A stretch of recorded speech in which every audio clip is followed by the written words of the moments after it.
Hey, want some original dungeon adventures? Would you like them all to fit on one piece of letter-sized paper? You seem like you're pretty much on the level, so I'll let you in on a secret. Head over to patreon.com/Goblins Growlers and join the $25 tier to get monthly one-page dungeons in addition to a bunch of other rewards. Patreon.com/Goblins Growlers. Before I finish my recording, I just want to apologize. No, you're good. I just want to apologize to future Gabe, because at multiple points during my track, you're going to hear what sounds like me dropping things on the floor. That's not me dropping things on the floor. That's Sprig. Sprig found a fly, and Sprig's been trying to catch that fly all recording long, and so there's just long periods of silence interspersed with ba-dump, ba-dump. This is Quid Pro Roll, a fantasy live play adventure where a party of unlikely heroes embark on a quest to bring dragons back to their world.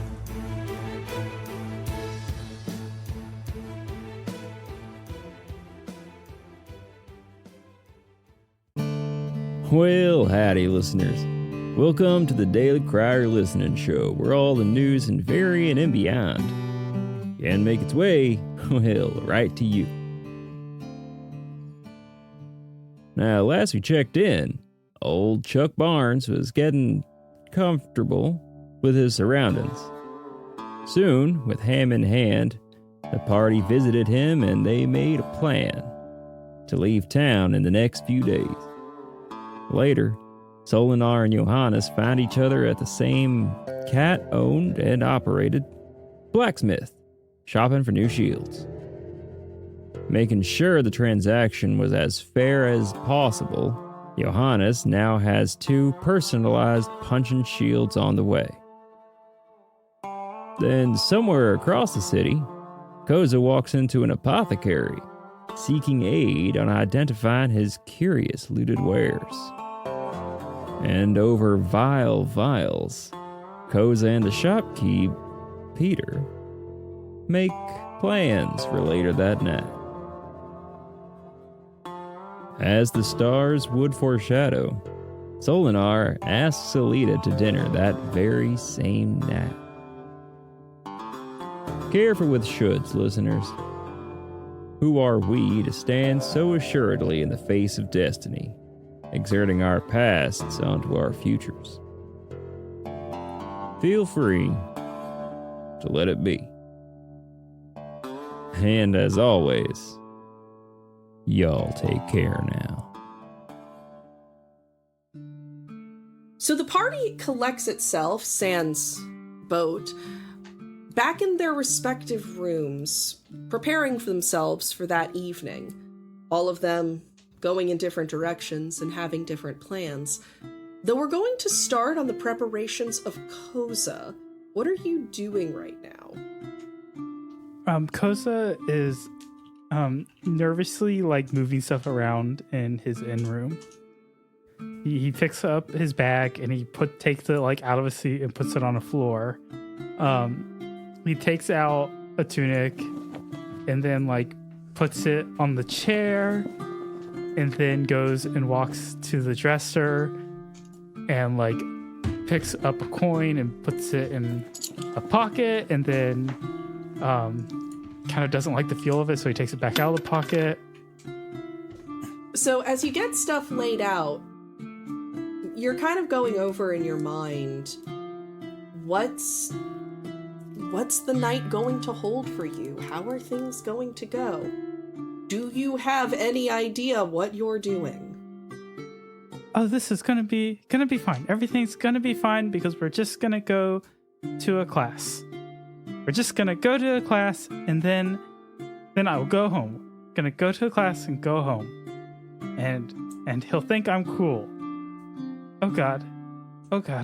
Okay, I'm about to make this a miserable time. I think this is gonna be a miserable time. Oh god. Okay. I should talk to somebody because he's gonna rush out of his room. And who's the first person he sees? The lady who runs the place at the desk. The one that you guys, almost fought to the death. Excuse me, Miss Murderer? Miss Murderer. She looks at you.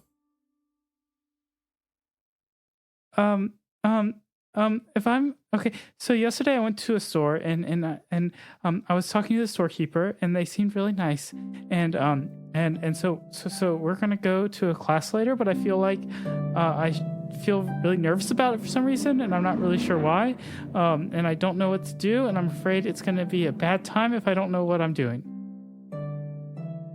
This seems like the kind of thing you should speak to a professional about.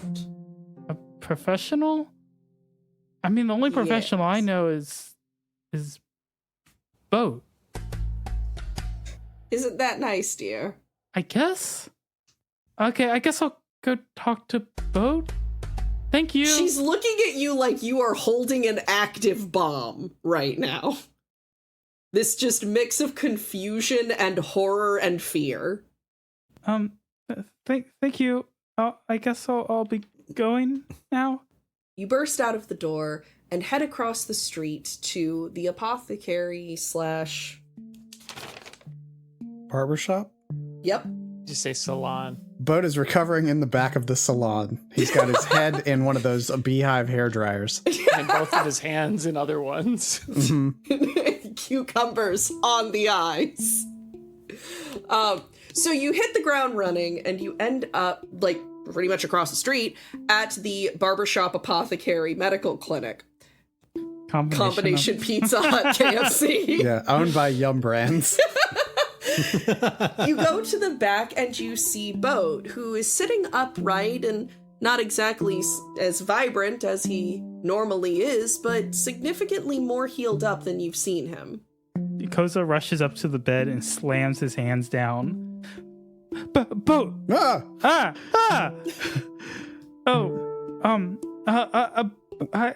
Hi. What? So I went to a potion store yesterday, or an apothecary yesterday, and I met this guy, and it was fun talking to him, and now we're gonna go to a potion class, but I feel like sometimes going to a potion class is supposed to be more than just going to a potion class, and I feel like that might be kind of one of the cases here, but I'm not sure, and I'm not sure what that means, and I'm not sure what I should do about that, and if I should do anything about it, if I should just go to the potion class and then go home, or if I'm supposed to hang out after the potion class and maybe we hang out later. All right. Okay. So all right. Let me stop you. Let me stop you.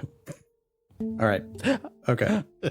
I'd like to ask a couple of clarifying questions, and I'm going in and out here, so I apologize. But okay, so to recap, you met someone, and did you invite them to the potion class, or did they invite you to the potion class? I guess we were taught. He talked about the potion class. Okay. And, so is it making potions? Oh, it's at a university. Okay. So I actually don't really know what to expect from the class, but okay. But maybe. Okay. All right. And you're trying to decide if he really wants to just share the experience of the potion class with you, or if potion class really means nightshade and chill. Oh my gosh, what does that mean? That sounds really frightening. That means that you might go to the class and then go back to his house for some more studying. Oh, do you think we'll take away that much from the class that we'd need to if study you know what afterwards? I mean. I mean, I think we're only... And I think you do. No, because I think we're just going to the one class, so I don't know why would you need to study afterwards. I mean, it might be helpful to review the concepts, maybe? When I say studying, I'm speaking euphemistically for it being time for kissing. What? Yeah. No. So let me ask you this. Okay, let me ask you this.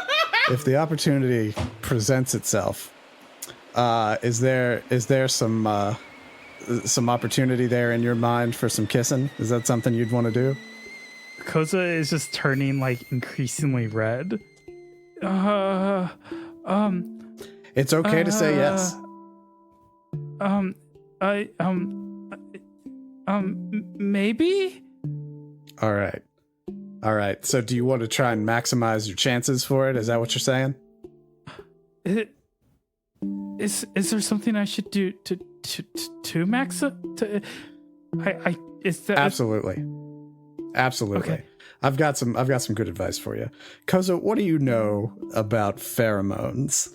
Oh, I hate this. Oh, certain insects secrete them. They actually have you ever seen a pink a pink cap fringe gill? Let's say that I did. Well, there's a certain beetle that consumes those and uses a chemical from them to create a pheromone that they use for. Oh, I don't know. I don't really know that much about what they use it for. I just know that they use it to the chemical to make the pheromone. Well, that's great, Koza. You're already halfway there with me.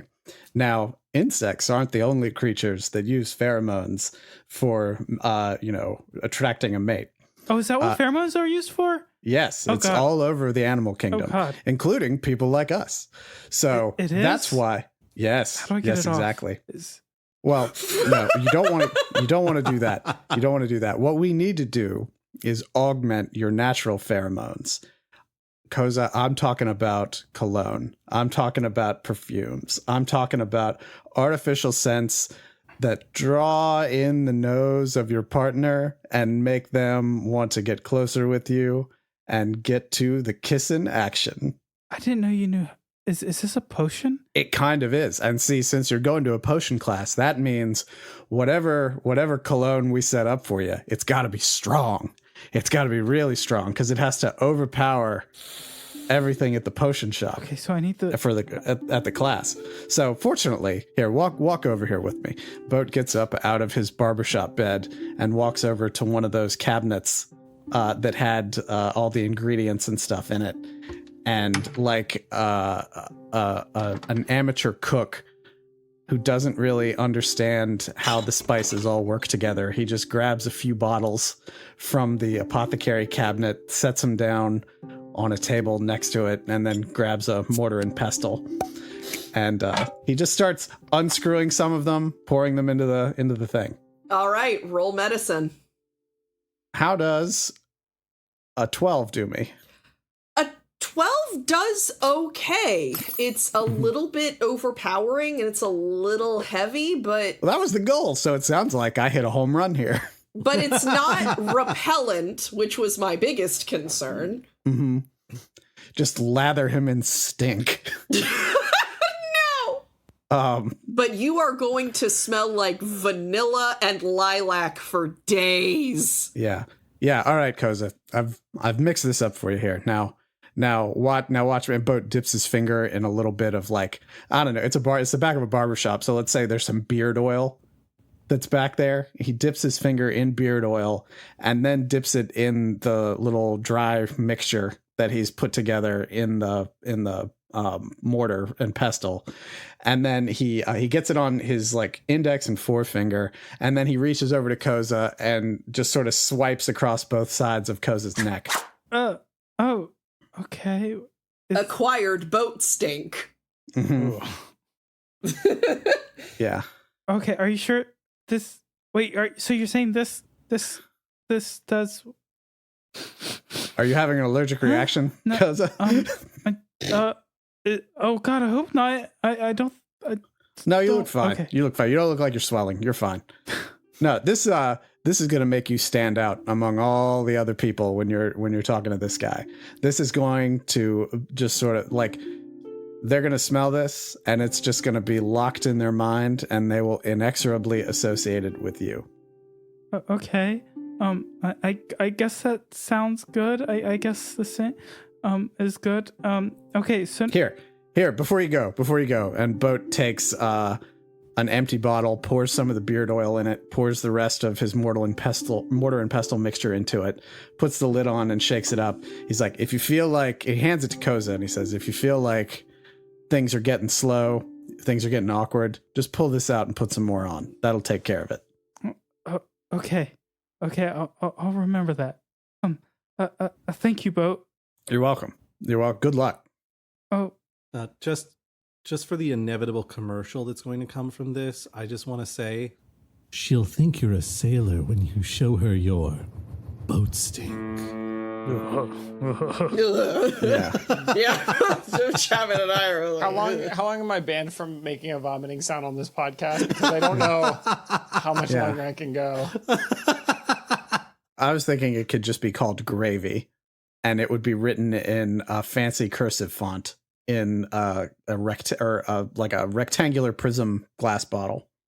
I mean, all I know is you described it as boat stink at one point, so I assumed that was the name brand. it's terrible. It's boat stink DBA gravy. Show her you're no barnacle with your boat stink. All right, so Koza, you have acquired the bottle of questionable cologne. What are you gonna do?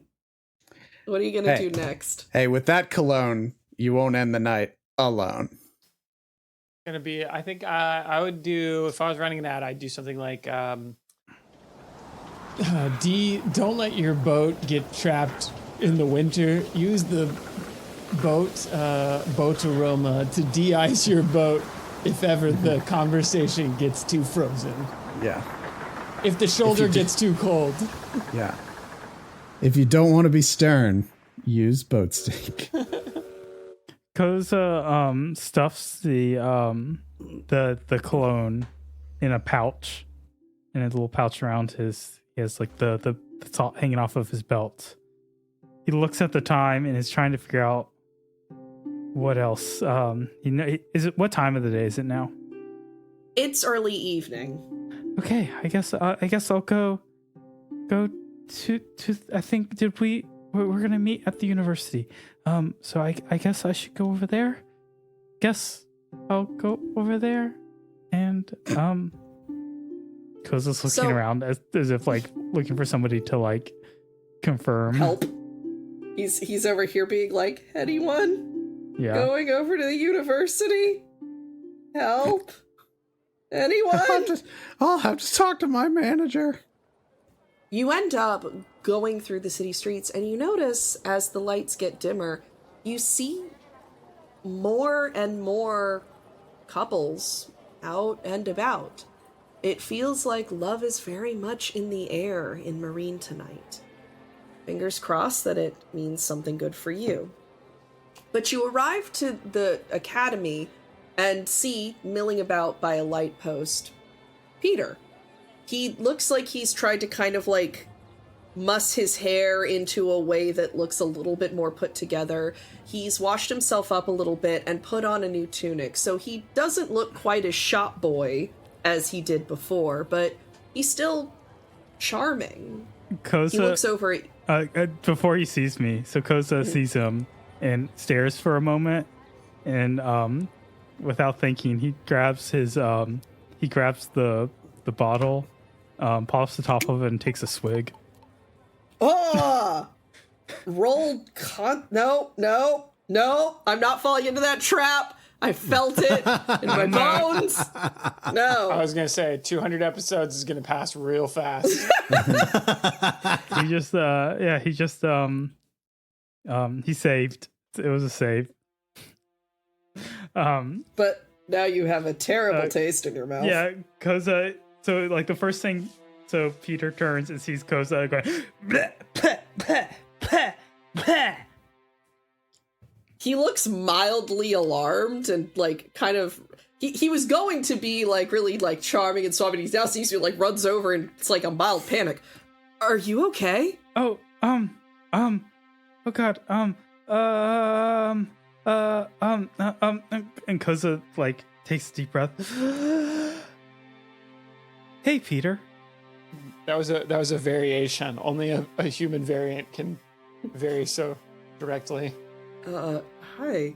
So are you doing okay? Did some go like down wrong? Like, you okay? You were choking? Oh, I'm doing just great. Why do you ask?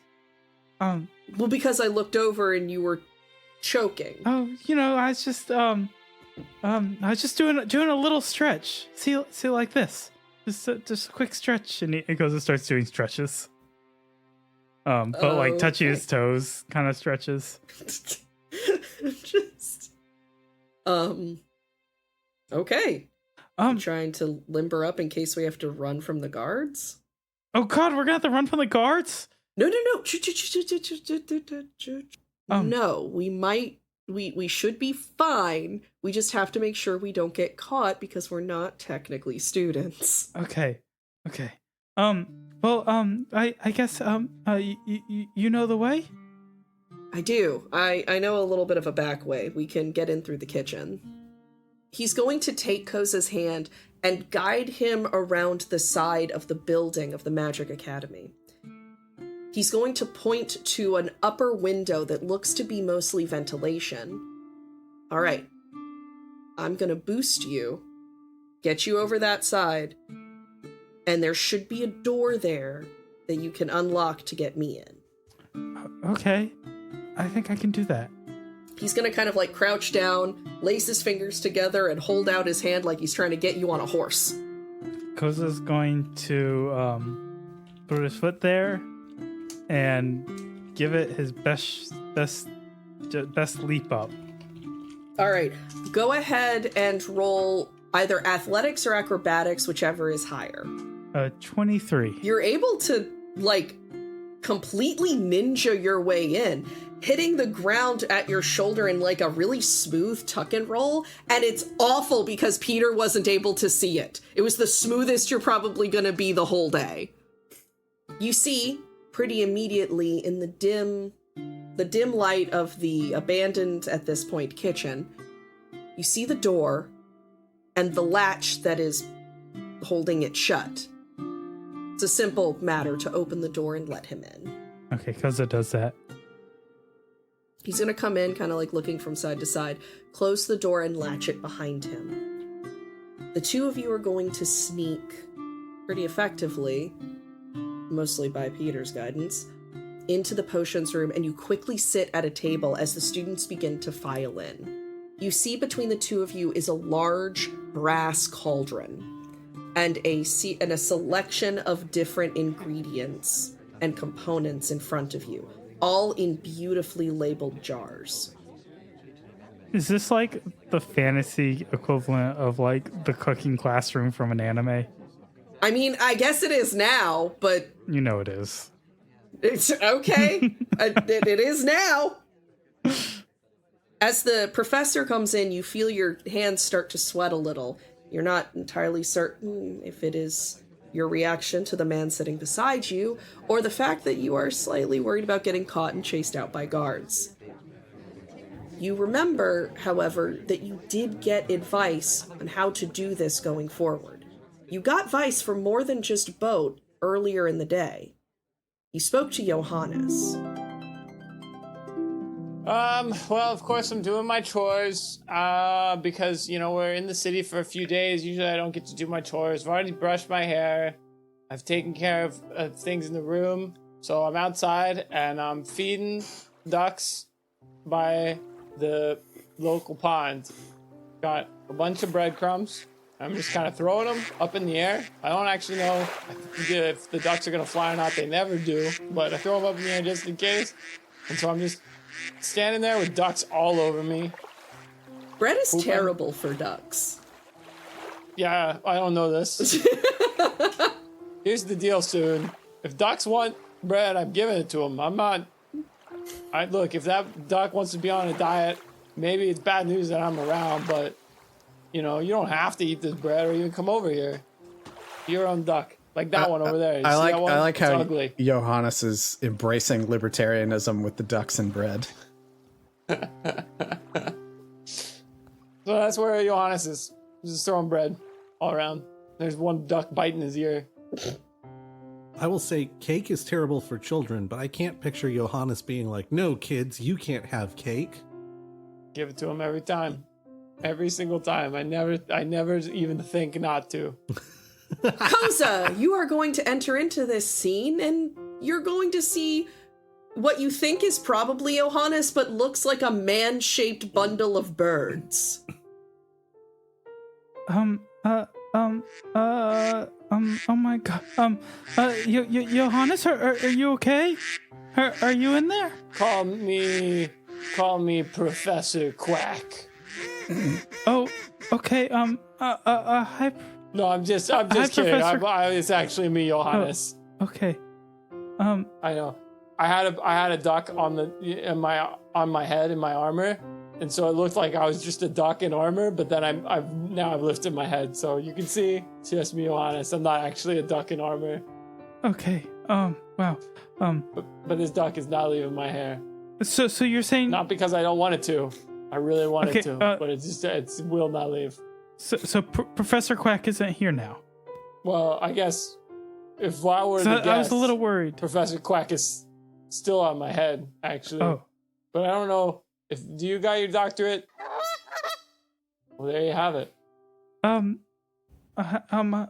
Johannes, later, today? Yeah, that's called the evening. Yeah. Oh, yeah. I'm meeting up with somebody, and we're gonna go to a potions class. But I feel like I want it to be like more than just going to a potions class. You thinking about possibly getting like you go to a potions class and then afterwards you compare notes and then maybe go and climb a building and then maybe pull out a spyglass and look at the stars and then you go and eat an ice cream with a cone that you wear on your head and then you trapeze around for a little bit with the cone on your head and say, look, I am protected from the celestial energy. And then you laugh because that's not true. And then you take the cone and you eat it. And then you run across the road while other people are trying to ride their bikes and they shake their hands at you and go, you shouldn't just step out. And then you go, ha, and you jump into a puddle and you splash it a little bit. And which is always fun because then it kind of makes a little bit of a rainbow just for a brief second before you blink around your eyes. And then you go into a giant temple and you do your prayers and then you brush your hair and then you come back home, feed a duck on the way and then go to sleep. Because I was taking notes the whole time. I don't even know if that was supposed to be chronological or not. Is that what you were planning? Well, I don't know if I'm maybe I should start at the beginning. So when I show up, what should I do? Or no, wait. So we show up, and then after I show up, we walk to the class, and we get into the classroom, and the classroom hasn't started yet. So what should I do if I get in that situation? Because I don't know if I'll know what to talk about. What if I don't have anything to talk about? I think I don't have anything to talk about. Well, I can tell you right now, you definitely have things to talk about. We've been on the road for a good while together. Okay. And you can talk about, all sorts of things. You can talk about the things that you're interested in, like nature and mushrooms and drawings. Or you can talk about your last meeting with somebody where they ended up in a refrigerator inside of a dungeon next to giant beasts. Or you could talk about the time that we got ambushed on the road. Or, you can even talk about, you could think, hey, maybe I'm not ready to be talking too much. And you could think of a really good question. Like the type of question that makes other people be like, oh, I want to answer that. And then they say things. And then you go, whoa, wow, I've learned a lot. Okay, do you have an example? Ooh, man, what is the best question that we have ever thought of? One brush. Or, alternatively, 376 brushes, which is the right number. Okay, I can do that. Okay. You know what? But maybe not everybody be so excited to answer that one. Let me think of a different question. Smash cut. Back to the date.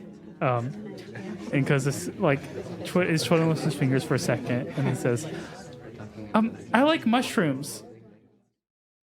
So, You're saying this in the middle of the class? Yes. So the professor pauses and everyone in the class turns to the back table looking at you who has just said that aloud. Excuse me, boy. Would you please repeat what you said? Oh, I said I like mushrooms. I'm sorry, I wasn't talking to you, though. You like mushrooms, eh? I know you weren't talking to me, but this is my domain that you've stepped in your little feet into across the threshold here, and I was talking about mushrooms, as it so happens to be. Do you know what one of the most potent ingredients are in any type of potion you could ever make? No. Rhetorical! Mushrooms! You do know, because you like mushrooms. And that's what I'm here to talk about, and I'm glad you've brought it up. And we're totally part of this class, so we knew that was going to be the segment today. We did? We are? Did. We are. Okay. Yeah. Oh, we totally belong in this class. So, Professor, what did you want to expand about on mushrooms?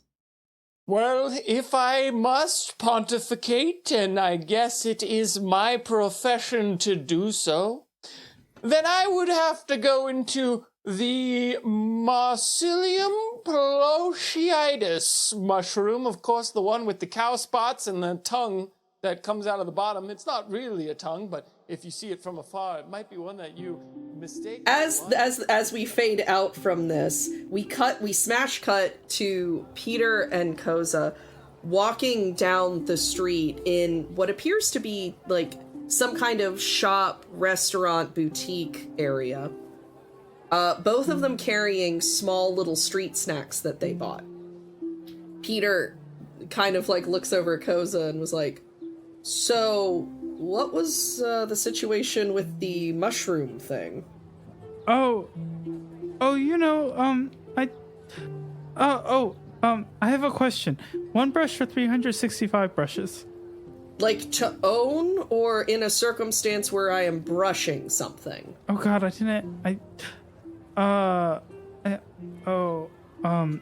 Okay, hold on. Let's. Koza, you're doing fine. You're doing great. Why don't you tell me about, you're an adventurer, right? Oh. What's some of the stuff that you've been doing?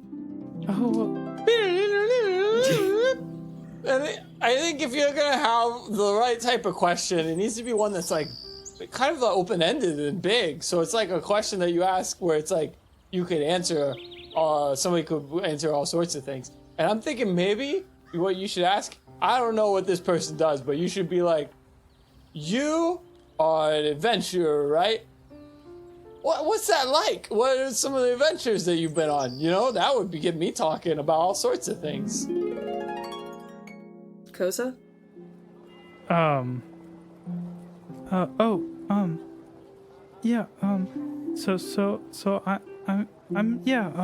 adventurer, and so I guess I just found my way through a temple that's underneath the city. Wait, like this city? Just make sure I'm not like confused. It's the city, right? Yes, you are correct. This city. There's a temple underneath that. I never knew that. What kind of temple was it? Well, you get to it through the sewers. It was a dragon temple. Like for like a blue dragon, or like a specific dragon? The concept of dragons in their entirety? A dragon god? Dragon cult? I guess I should check first. What are your thoughts on dragons? They are large, dangerous lizard monsters that have actually, interestingly, quite a few parts that can be used for potions. Oh, okay. So, wait, what part would you use for a potion? The scales? So I had the dragon scales once. Didn't I have those ones? Scales are fine. Scales are okay for armor. You don't usually want to use them in the potion. If you want, it depends on the potion you want to use, but what I ever want to get my hands on is red dragons have a like oil sac that they have in the back of their larynx that produces the fuel for their fire breath, and I want to get my hands on some of that so badly. Oh. I just want to experiment with it. Sorry. I sound a little bit like I'm about to put it in a bottle with a lit rag and throw it at somebody, but I think it could be cool to make like a bottled fire potion or something. No, I think I agree. It would be cool. Alon agrees. Alon is like, yes, more fire. Let's go.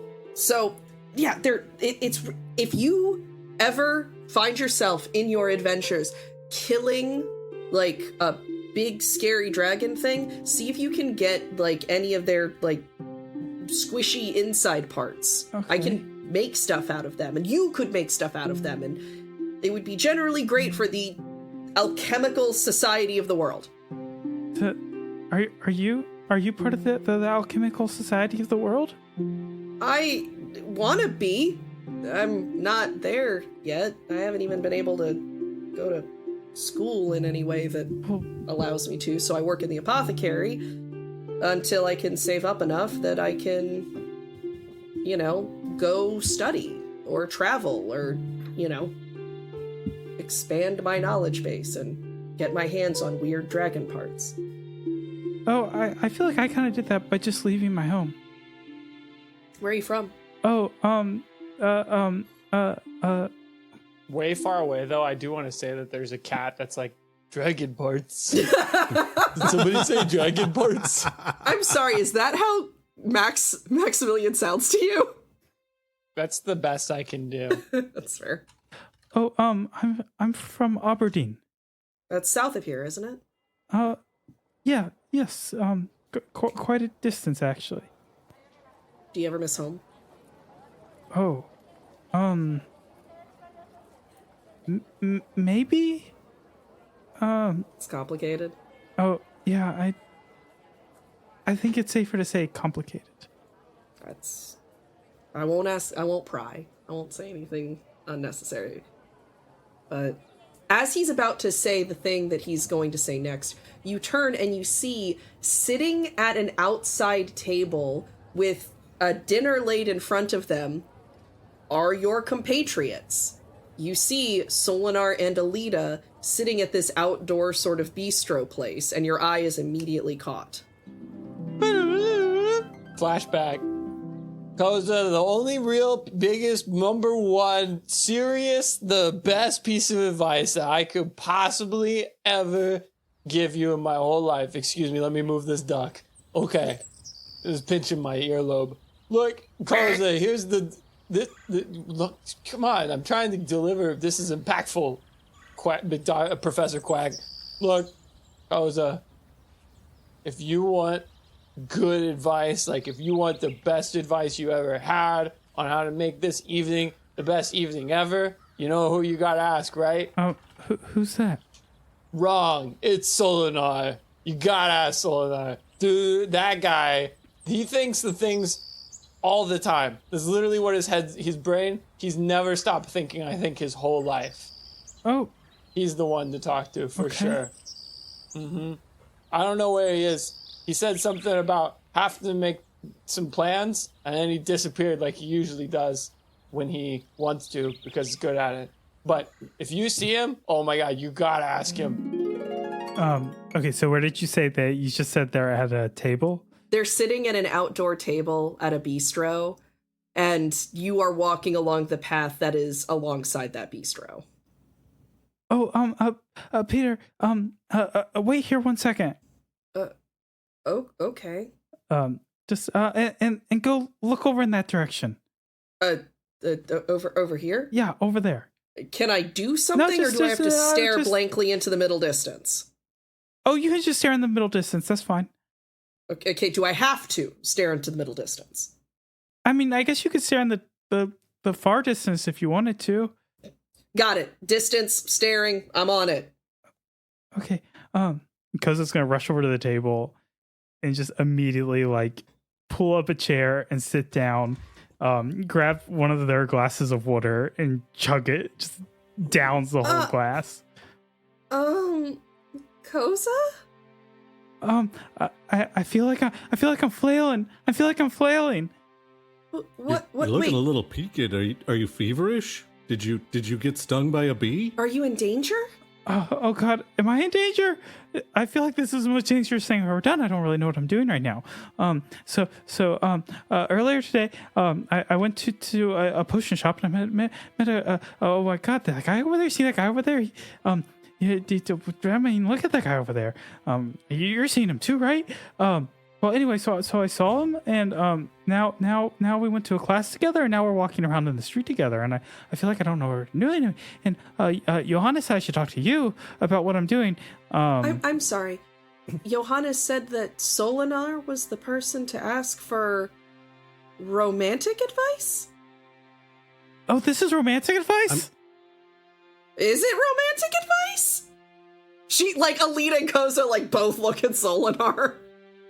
I'm just picturing when Koza is initially given this advice and then goes back to the inn and realizes Solinar's already gone. He's like, what would Solinar do? What would Solinar do? And then in his internal monologue voice, you just hear, do some crimes. Kidnap somebody. I will say, breaking into a magical academy to sneak into a potion shop class does sound like the kind of date Solinar would endorse. It's very on brand. You're already killing it right now. So as Alita and Koza both look at Solinar's like, yeah, sure. Yeah, absolutely. Yeah, that's probably a date. I mean, look at how flustered you are about us looking at that guy over there, who I'm sure is a very attractive person, who the back of his head is what I can see, and that's just fine. You can hear from where he's standing, again, staring vacantly into the middle distance. I can't hear anything you guys are saying, so feel free to continue talking about how cute the back of my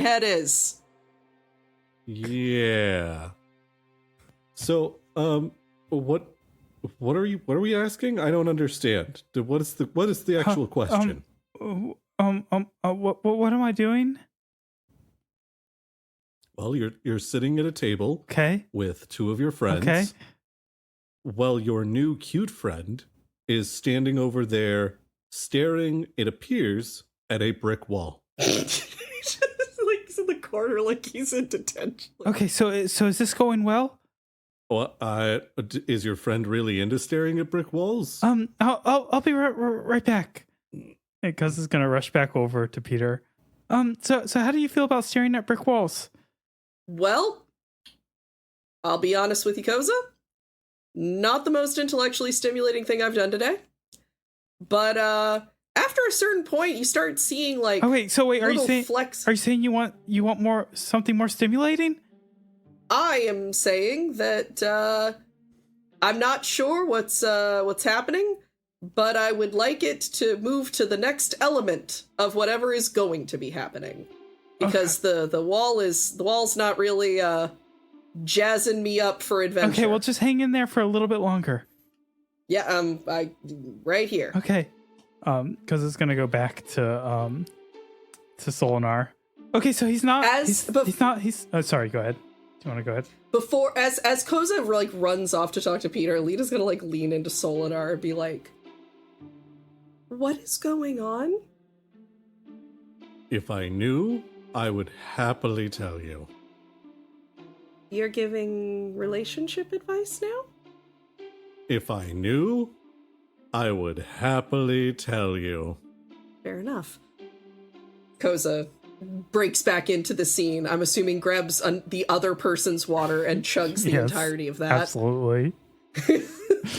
Alita's hiding her cocktail under the table. She doesn't want Koza to take it from her.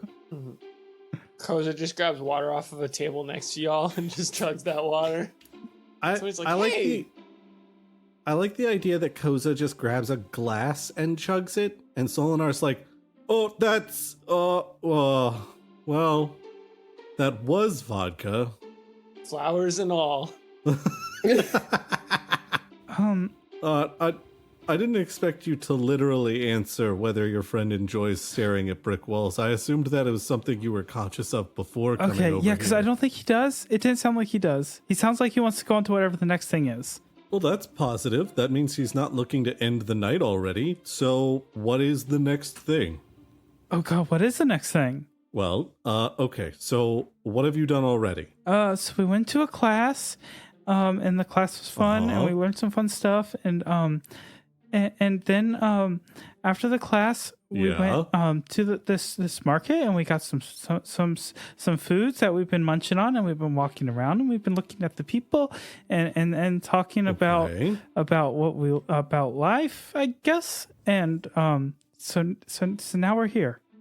Solinar is going to put a steadying hand on Koza's shoulder and say, Koza, I think what you need to do now is go. All right, you see over that way. You see that street there? Okay. Koza's gonna look. What streets does he see?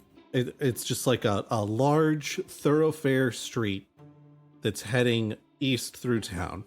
Okay. You're gonna go that way for like 5 or 6 blocks. I don't recall exactly.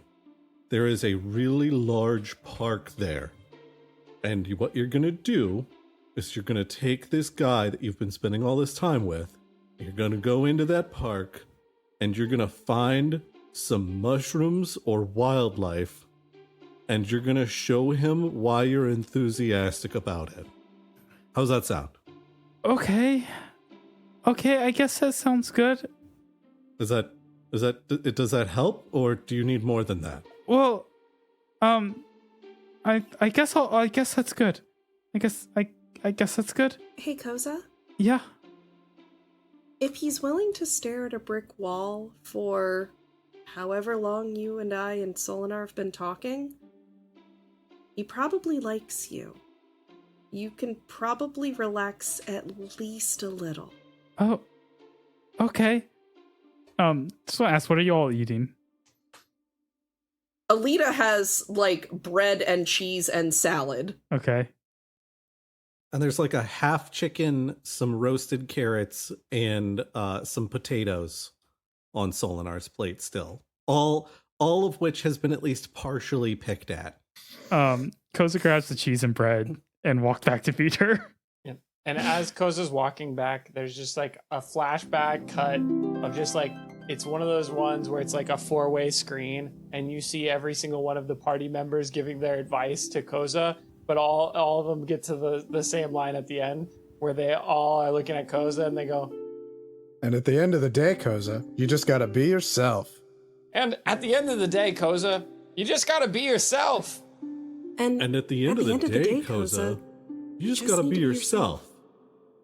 And Koza's walking over to the cube boy with his bread and his cheese in hand. We stay with Alita and Solinar on their date.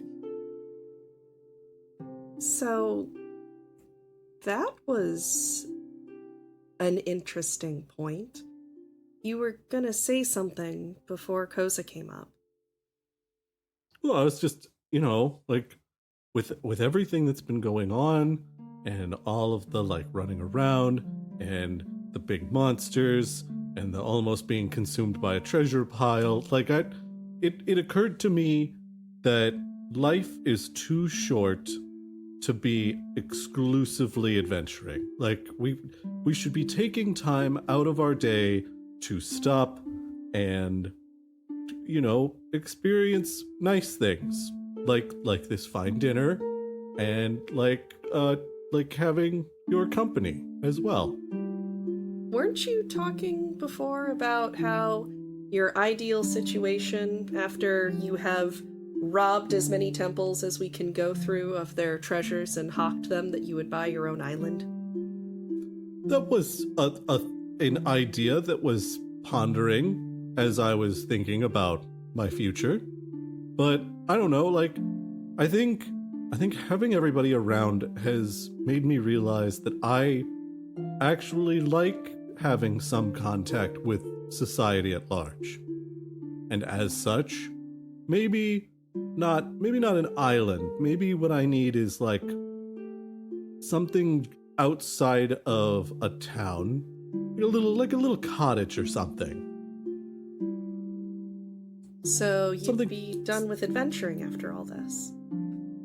done might be too strong of a word, but like, I'd want to take a break. You know, I'd want to kick back for a bit, not be chasing dragons and fighting dragons and being chased by dragons.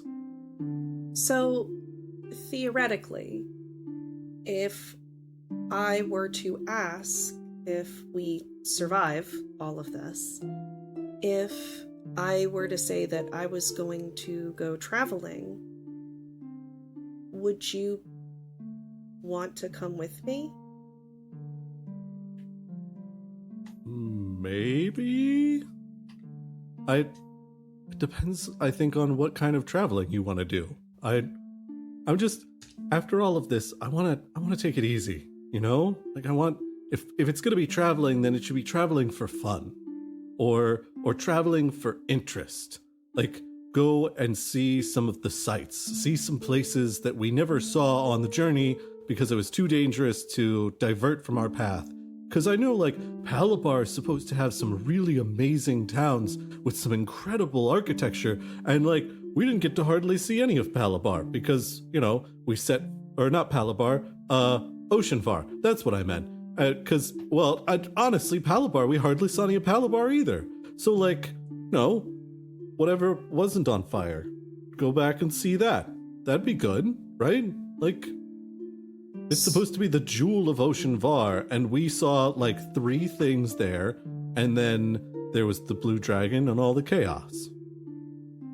So, that's kind of what I'm talking about. The only time I've ever left the glade has been on this journey, so the only things I've seen of the outside world have been what we've already seen. Well, yeah, that sounds like fun. That could be really entertaining. As long as we're not getting mixed up into too much shenanigans. I think I'm going to be good on shenanigans for a while.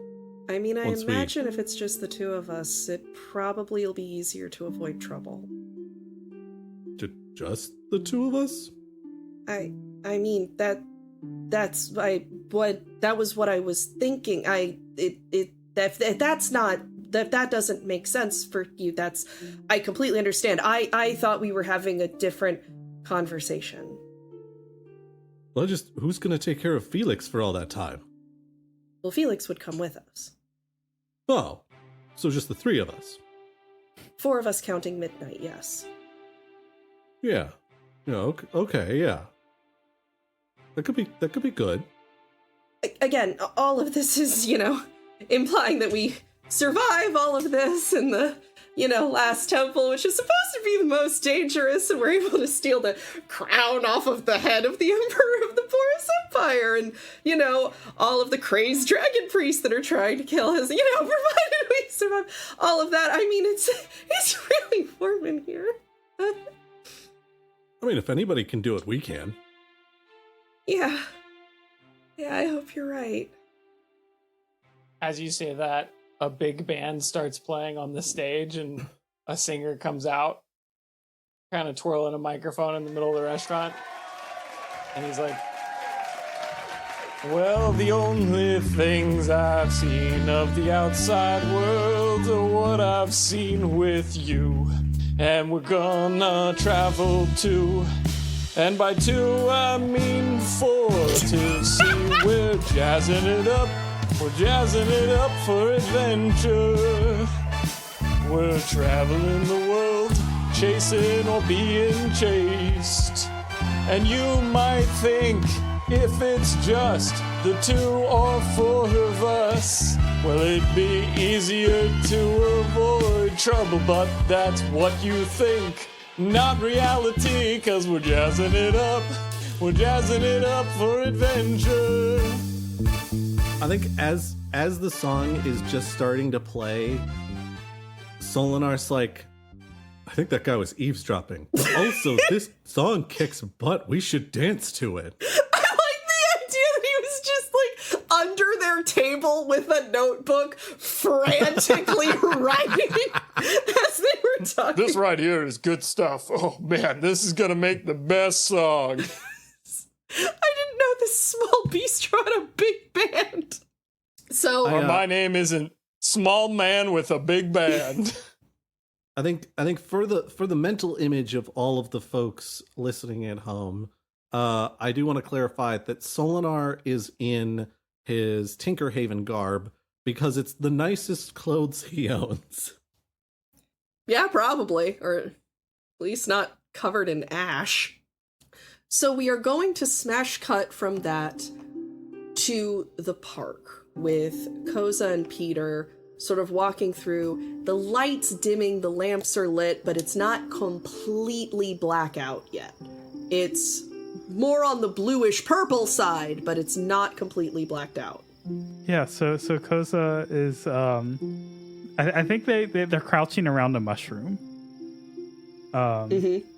And they're like Koza's pointing out like little details about this mushroom. It's like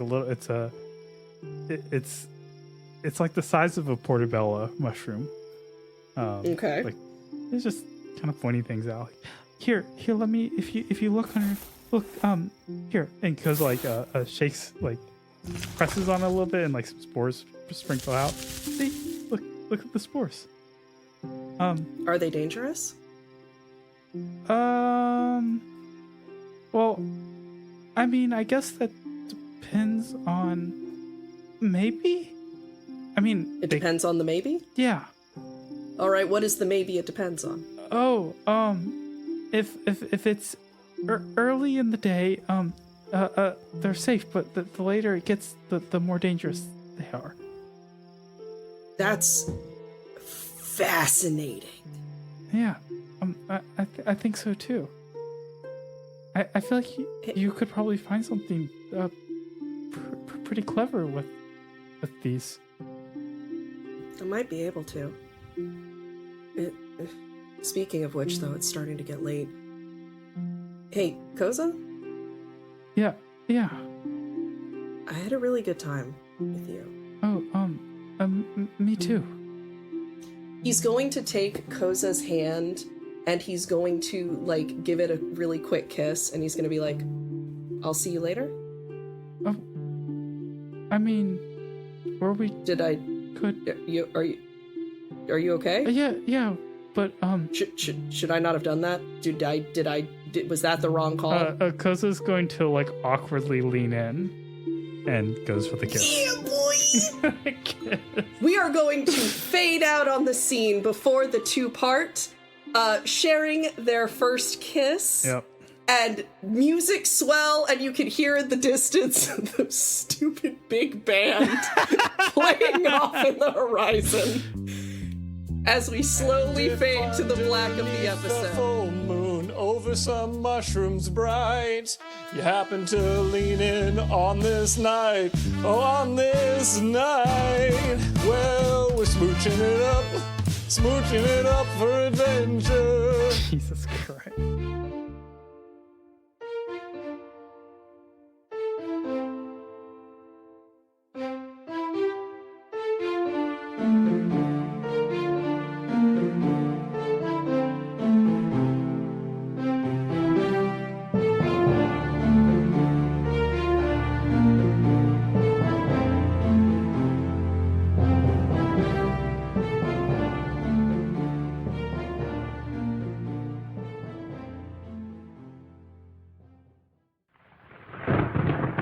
Good evening.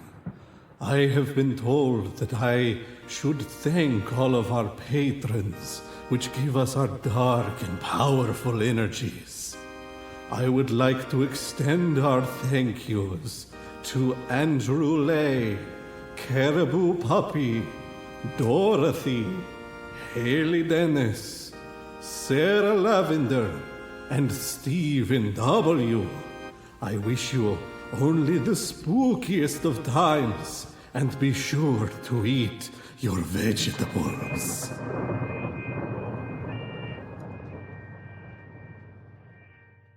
Gabe, can you insert in there just like the kind of buzz noise that happens in a movie after somebody stands right next to a bomb and you just hear